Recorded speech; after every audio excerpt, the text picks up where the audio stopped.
त्या दिवशी झालं असं की भाऊबीज करून आम्ही निघालेलो आमच्या बहिणीच्या घरून आणि मी अशीच बाहेर निघालेली. तर नंतर मला रिअलाईज झालं की अरे माझ्या हातातून रक्त येते, पण कुठून आणि कसं कट झालं ना ते मला अजून कळलं नाही. एवढा डीप कट आहे ना, खरंच खूप डेंजर, आणि एवढं रक्त वाहत होतं ना तर कायच बोलू. आणि मी भाऊबीजला गेलेली माझ्या भावांसोबत, तर जोडीला तर तेच होते आणि आम्ही गाडीमध्ये होतो तर तिथे तर काहीच नाही.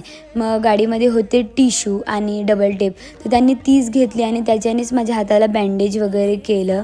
तर खरंच खूप खूप थँक्यू की म्हणजे एवढ्या छोट्या सीनमध्ये त्यांनी एवढं भारी असं हँडल केले ना, खरंच खूप देवाला खूप खूप थँक्यू बोलीन की त्यांनी असे भाऊ दिलेत. याच्यापेक्षा मोठं भाऊबीजचं कोणतंच गिफ्ट नाहीये माझ्यासाठी. आणि मी देवाला एकच प्रार्थना करेल की हे माझे भाऊ माझ्यासोबत नेहमी असेच राहू देत. आणि मी तुम्हाला एकच सांगेल की तुम्ही नेहमी माझ्यासोबत राहा. दुनियेतली कोणतीच वाईट नजर आपल्याला काहीच करू शकत नाही. आणि माझ्याकडे खरंच काही वर्ड्स नाही याबद्दल बोलायला. खरंच खूप खूप थँक्यू.